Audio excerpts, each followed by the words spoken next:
하나님의 은혜와 축복이 오늘 예배하는 모든 분들에게 함께 하시기를 주님의 이름으로 축원합니다. 수년 전에 분당에 있는 샘물교회라는 교회에서 교인들 20여 명을 아프가니스탄에 있는 선교지에 단기 선교를 보낸 일이 있습니다. 공항에서 교인들이 부목사님의 인솔을 따라서 버스를 이제 갈아타고 목적지에 가는 도중에 총을 든 괴한들에게 이제 습격을 당해서 모두 다 인질로 잡혀간 적이 있습니다.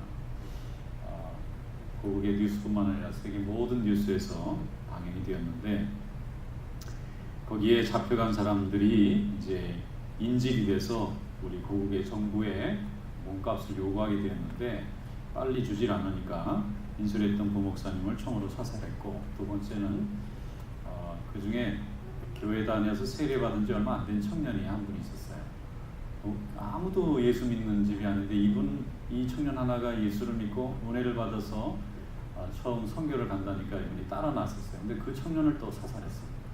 두 사람이 죽으니까 한국 정부에서 굉장히 급하게 국정원에 직원을 보내가지고 현지에 그 군벌들하고 접촉을 해서 그에게 인질 몸값을 주고 나머지 교인들을 석방시키는 데 성공했습니다.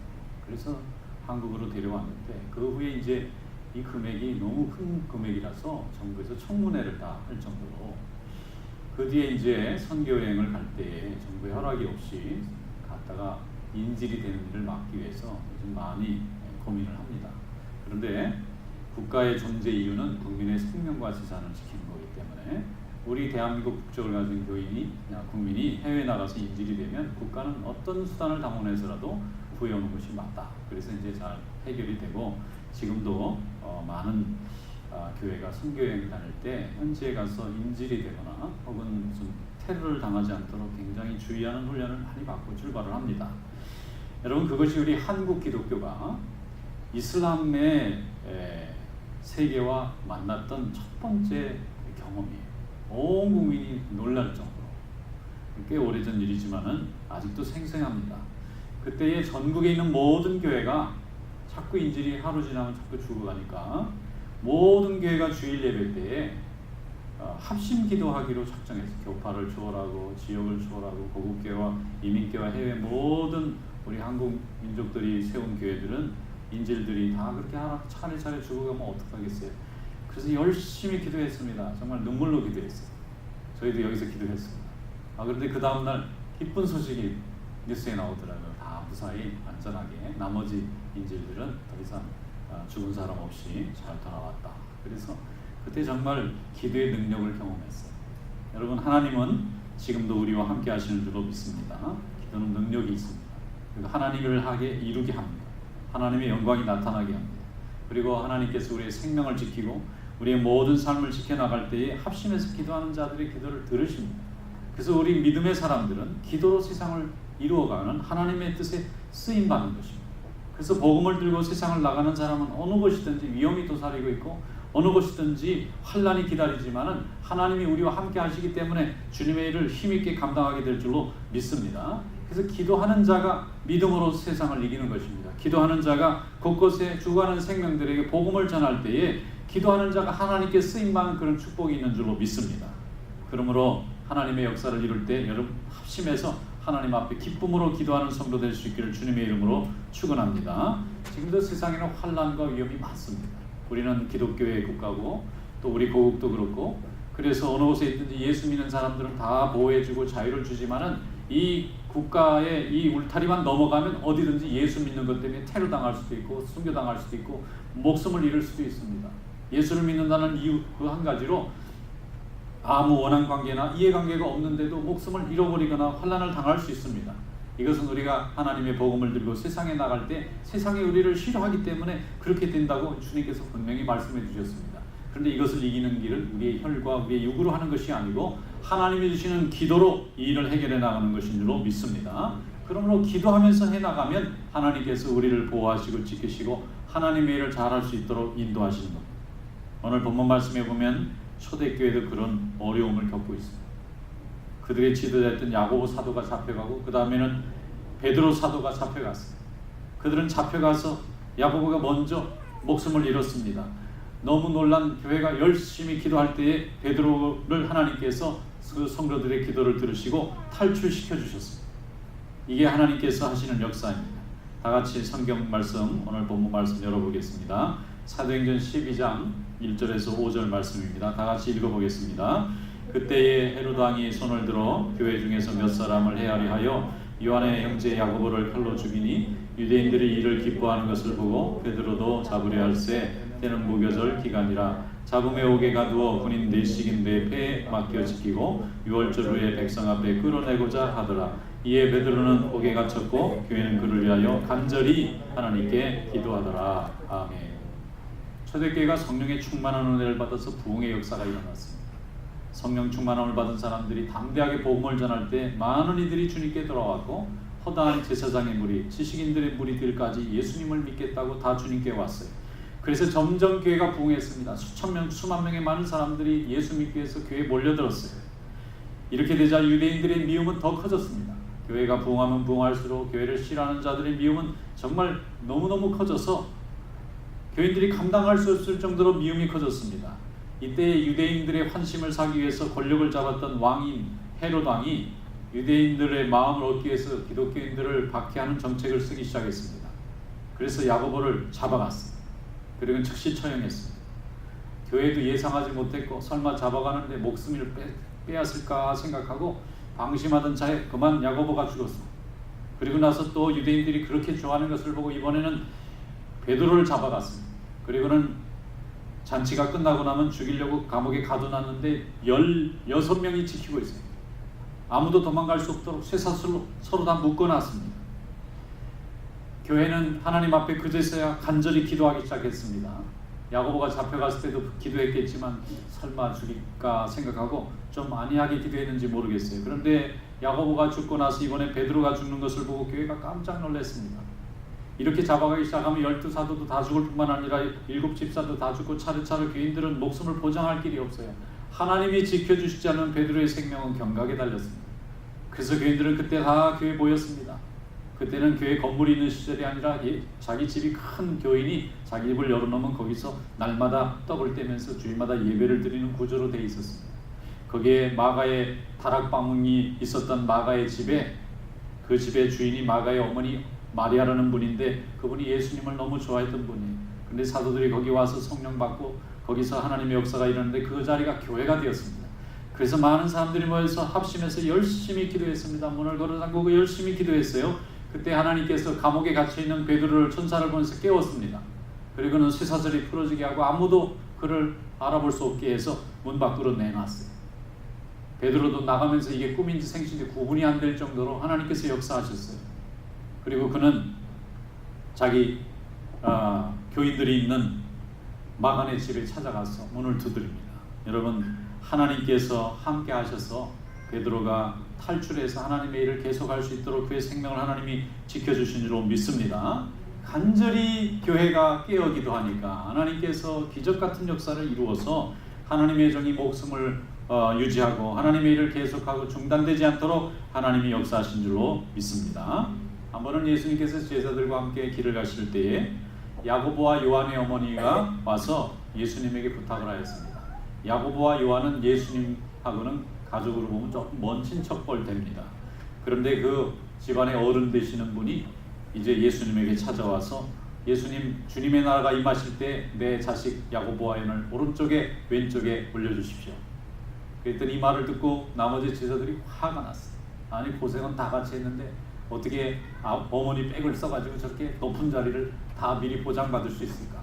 그때 벌써 백성들이 예수님을 너무 좋아하고 권세가 아주 많아질 때입니다. 많은 사람들이 예수님을 따를 때입니다. 그러니까 조금 지나면 이분이 왕 좀 되시겠다 싶어서 주변에 있는 사람들이 막 모여들 때 그때의 제자들 중에 야고보와 요한이 예수님을 너무 좋아했는데 예수님의 나라가 임하면 한쪽에 다른 쪽에 두 아들을 올려달라고 부탁을 했어요. 그때 예수님이 하신 말씀이 있습니다. 내 오른쪽에 왼쪽에 있을 사람은 내가 정하는 것이 아니고 그가 누가 되든지 하나님이 정하신 자가 그 자리에 설 것이다. 그런데 이것이 목숨을 내놓는 걸 알았으면 아무도 구하지 않았을 거예요. 그때는 좋은 걸로만 올 줄 알았어요. 그런데 하나님께서 그 중에 야고보는 최초의 사도들 중에서는 순교자가 되게 하셨어요. 하나의 미랄로 쓰셨어요.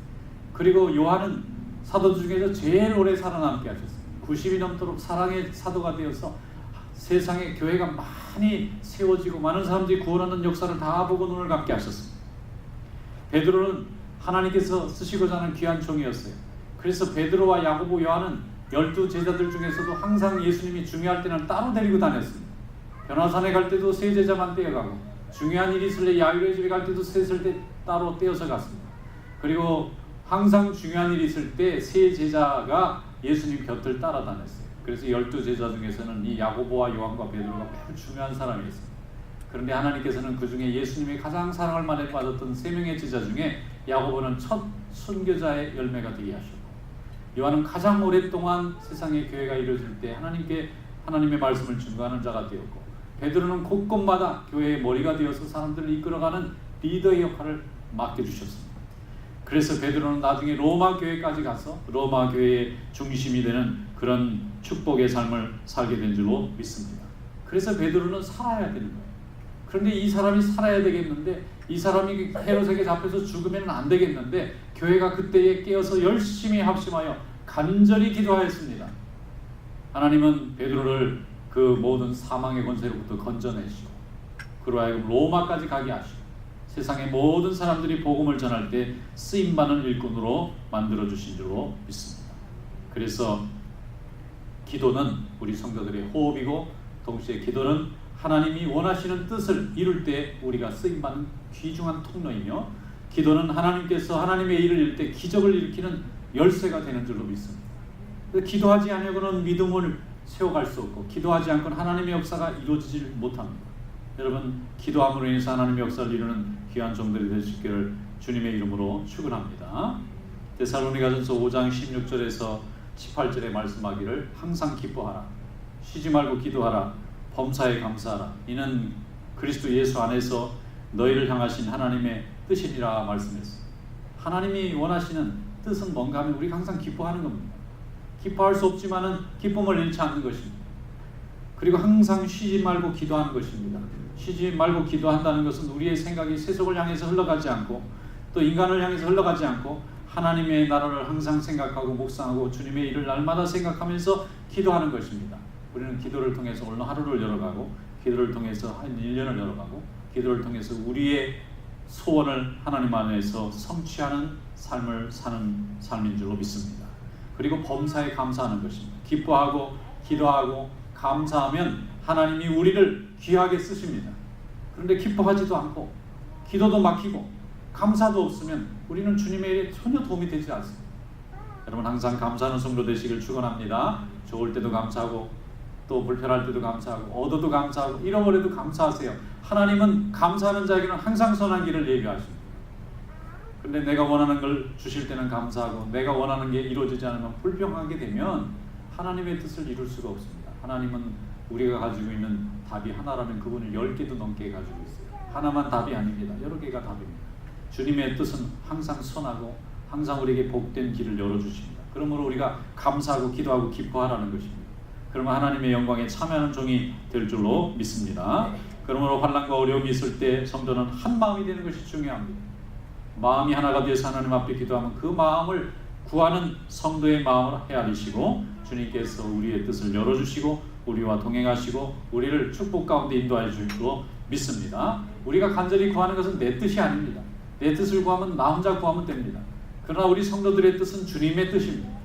교회가 이루어지고 예배가 이루어지고 전도되어서 영혼이 구원이 받고 하나님의 뜻이 우리의 가정 가운데 세워지고 우리의 역사 가운데 세워지고 이 땅에 성취되는 것이 아버지 하나님의 뜻입니다. 그래서 우리는 아버지 하나님의 뜻을 구하기 위해서는 마음이 하나 되고 뜻이 하나 되고 생각이 하나 돼서 간절히 구하는 것입니다. 하나님의 뜻으로 서면은 믿음이 서고 성도가 서고 교회가 서고 가정이 서고 자녀들이 서고 주님의 나라가 세워지는 줄로 믿습니다. 핍박받는 예루살렘 교회가 핍박을 받을 때 얼마나 두려워했는지 모릅니다. 그들이 핍박받을 때 하나님 앞에 합심해서 열심히 기도했더니 하나님이 피할 길을 내주셨습니다. 그래서 그들이 예루살렘을 벗어나서 피난민의 행렬을 이루었습니다. 자기가 평생 일궜던 땅이지만 하나님께서 피하라 하시니까 싸우지 말고 다투지 말고 보복하지 말고 피하라 해서 피했습니다. 그래서 그들이 피해서 간 곳이 안디옥입니다. 그들은 새로운 곳에 터전을 잡고 거기에서 예배를 드리고 거기에서 교회가 세워졌습니다. 유명한 안디옥 교회가 이루어졌습니다. 거기에 많은 일꾼들이 세워졌습니다. 세계 곳곳에 복음을 전하는 위대한 하나님의 종들이 그 교회를 통해서 많이 배출이 되었습니다. 하나님께서 하나님의 백성들의 기도를 들으시고 예비하신 대답이 안디옥 교회입니다. 예루살렘 교회에 있었던 핍박받은 성도들에게는 자기들이 나중에 안디옥 교회라는 것을 세울 거라는 건 상상도 하지 못했을 것입니다. 핍박받는 현실만 두려웠을 겁니다.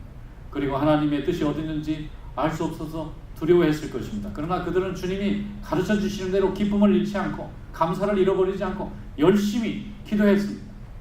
그때 하나님은 그들을 새로운 지역으로 이동을 시켜주시고 그곳에 모여서 예수 믿고 열심히 예배드리고 영광을 돌리니까 하나님께서는 예루살렘 교회보다 훨씬 더 유능하고 능력 있는 안디옥이라는 교회를 만들어 놓으셨어요. 오늘도 그런 하나님의 역사는 계속되고 있는 줄로 믿습니다. 한국 교회가 열심히 기도했더니 6.25 때에 유엔군을 한국에 처음 파견하게 되었어요. 유나이티드 네이션은 유엔은 2차 대전 이후에 세계의 열강들이 모여서 이렇게 계속 나라들이 싸움하게 되면 사람이 너무 많이 죽으니까 전쟁이 일어나지 못하도록 중요한 분쟁 때는 국제적인 군대가 가서 그 전쟁을 막아주자 해서 만든 단체입니다. 지금은 유엔의 총장이 한국 사람이잖아요. 반기문 씨가 제일 높은 자리죠. 책임자잖아요. 그런데 70년 전에 우리나라는 너무너무 연약한 나라였어요. 북한의 공산군이 밀고 내려오니까 3일 만에 수도를 내줬습니다. 어떤 나라가 세상에 전쟁했는데 3일 만에 수도를 내주는 나라가 있습니다. 낙동강 밑으로 다 밀려 내려왔잖아요. 대구하고 부산만 남았습니다. 이제 거기서 밀리면요 보트 피플이 돼요. 월남처럼 보트 피플이 돼요. 보트 피플이 되면 살아남을 확률은 10분의 1이라거든요. 바다에서 풍랑에 죽고 해적들이 다 달라들어서 죽어서 살아남을 수 있는 사람이 별로 없다는 거예요. 그렇게 절체절명의 순간에 하나님이 왜 우리 국민 대한민국을 살려주셨을까? 하나님께서 함께 하셨습니다. 그래서 유엔군이 참전했어요. 그래서 우리 대한민국을 지키기 위해서 피도 흘리고 그래서 우리 백성들이 살아남게 되었는데 저는 하나님께서 우리 백성들의 기도를 들으셨다고 믿습니다. 새벽에 밀려 내려왔는데 고향 떠나고 나가면 다 죽으니까 사람들이 갈 곳은 없고 좀 넓은 공간이라고 교회밖에 없어요. 그래서 피난민들이 교회에 다 모여서 먹고 자고 생활을 하게 되었습니다. 그런데 얼마나 걱정이 돼요. 생사를 알 수 없고 살아남을 수 있는지 없는지 포성은 계속 들리고 저게 무너지면 이제 자기들이 살 길이 없어요. 그때 그들이 모여서 기도했는데 그게 한국교회 새벽 기도의 전통이 되었다고 합니다. 그들이 열심히 기도했습니다. 하나님 이 민족을 구해 주시옵소서 할 때 하나님은 인천상륙 작전이 성공하게 만드시고 또 우리가 나라를 지킬 수 있도록 회복할 수 있도록 하나님이 역사해 주신 줄로 믿습니다. 왜 그렇습니까? 예배하는 백성이니까 기도하는 백성이니까 하나님 앞에 영광 돌리겠다고 하는 뜻을 가진 백성이니까 하나님이 그 나라를 지켜주신 거예요. 똑같은 상황에서 월남은 나라를 아예 잃어버렸어요. 그리고 거의 100만 명이 넘는 사람들이 학살당했어요. 그저 똑같은 민족인데 이념이 다르다고 죽었어요. 하나님 그것을 막아주신 거예요. 그리고 우리 백성들이 계속해서 하나님 앞에 예배드릴 수 있도록 한국의 교회를 많이 부흥시켜 주셨어요. 그리고 이 시대의 모든 나라의 교회들이 다 이렇게 약해질 때 한국 교회는 더욱 부흥하고 곳곳마다 복음을 증거하고 나라마다 복음을 전하는 미국 다음으로 가장 많은 선교사를 보내는 그런 교회가 된 줄로 믿습니다. 왜 그렇습니까? 우리 민족이 마지막 때에 하나님을 바르게 믿고 말씀을 통해서 바르게 깨닫고 살아계신 하나님인 것을 믿고 복음을 통하여 예배하고 교회를 세우고 말씀을 가르치고 기도하고 세계 곳곳에 믿지 않는 다른 이방 민족들에게 복음을 전하는 전도자로 우리가 자원하고 사명을 받았기 때문에 오늘도 하나님은 우리를 그렇게 지켜주실 줄로 믿습니다. 어느 곳든지 예배하는 곳에 하나님의 축복이 있습니다. 하나님이 우리 자손들을 복내려 주시고 가는 곳마다 복음을 전하는 하나님의 백성으로 쓰시기에 합당한 삶으로 인도하실 줄로 믿습니다. 그러므로 우리 대한민국은 민족의 종교입니다. 민족의 고백입니다. 우리 민족이 체험을 가졌어요. 하나님을 믿고 기도하면 하나님이 나라도 지켜주시고 백성도 지켜주시고 우리의 영토도 지켜주시고 우리의 가정도 자녀들도 지켜주신다고 하는 고백을 갖게 되었습니다. 이것이 우리가 오늘 이 시간 예배하는 이유인 줄로 믿습니다. 하나님께 영광 돌리는 백성으로 하나님이 불러주신 줄로 믿습니다. 출애굽기 14장에 보면 앞에는 홍해에 큰 물결이 있고 뒤에는 바로의 많은 군사들이 달려오는 그 상황에 아무런 살 가망이 없을 때에 이스라엘 백성들은 하나님 앞에 부르짖었습니다. 그때에 하나님은 모세의 지팡이를 사용하셨습니다. 홍해를 가르시고 이스라엘 백성들을 구원하신 줄로 믿습니다. 출애굽기 14장 10절에 이렇게 말씀합니다. 바로가 가까이 올 때에 이스라엘 자손이 눈을 들어본즉 애굽 사람들이 자기들 뒤에 이른지라 이스라엘 자손이 심히 두려워하여 여호와께 부르짖고 이렇게 되어 있습니다. 이스라엘 백성들이 부르짖었어요. 아무 힘이 없습니다. 갈 수 있는 방향도 없습니다. 사방이 다 막혔습니다. 그때 그들이 하나님을 부르짖었어요. 그제서야 눈을 들어서 하나님을 바라봤어요. 그때 하나님은 상상할 수도 없는 방법으로 이스라엘 백성들에게 바다를 열어서 길을 만드시고 그들을 구원해 내신 줄로 믿습니다. 하나님은 쓰고자 하는 자의 삶을 항상 지키시고 보호하시고 인도하시는데 하나님의 아름다운 뜻이 열려지게 하는 간절한 방법은 하나님 앞에 간절히 기도하는 것인 줄로 믿습니다. 기도로 하나님의 뜻을 이루는 성도 되시기를 축원합니다. 기도가 특별한 것이 아닙니다. 하나님의 뜻은 이미 정해져 있어요. 그런데 우리가 기도하면 하나님께서 그 뜻을 이룰 때에 우리는 기적을 보게 되고 기적을 체험하게 되는 것입니다. 오늘도 기적의 주인공이 되는 것입니다. 어떤 사업을 하시는 집사님이 계신데 믿음이 좋은 분입니다. 열심히 사업을 하다가 그만 사업이 다 어려워지게 되었어요. 사업을 정리하게 되었어요. 그러면서 굉장히 건강도 고통을 많이 받았습니다. 근데 제게 한 얘기가 있어요. 제가 그 얘기 들을 때 공감이 됐습니다. 목사님, 제가 그때 기도를 했었으면 하는 생각이 후회가 많다. 그 시간에 하나님이 어차피 워닝을 주셨을 때 내가 그때 기도를 했더라면 이걸 안 잃어버렸을 건데 그때는 너무 경황이 없고 설마 기도해서 이게 될까 싶어서 기도를 못했다는 거예요. 다 잃어버리고 나니까 그때 기도했더라면 하나님이 방향을 바꿔줄 수도 있었을 것 같다는 거예요. 그래서 제가 할렐루야 그랬습니다.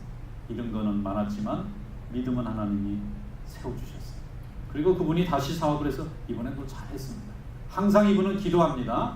막혔을 때 하나님 앞에 기도하면 하나님이 길을 열어주신다는 체험을 가졌기 때문에 기도할 때 하나님이 그를 열어주시고 작은 거였지만 그런 그걸로 인해서 날마다 감사할 수 있게 되었고 용기를 잃지 않게 되었고 하나님이 원하시는 일에 쓰임받는 귀한 가장도 되고 교회 일꾼도 되고 하나님의 자녀가 된 줄로 믿습니다. 오늘도 하나님은 우리를 그렇게 부르십니다. 하나님의 신호가 왔을 때 기도하면 지킬 수 있습니다. 고린도서 14장 2절에 말씀하기를 기도를 계속하고 기도에 감사함으로 깨어있으라 그랬습니다.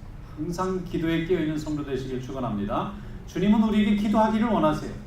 깨어서 기도하기를 원하십니다. 그러면 하나님이 준비하신 것을 다 이루십니다. 우리로 하여금 믿음이 강건해지게 하고 하나님의 역사를 이룰 수 있도록 하나님이 만드십니다. 이런 믿음의 역사에 귀하게 쓰임받고 하나님의 나라에 헌신하는 귀한 삶이 될 수 있기를 주님의 이름으로 축원합니다.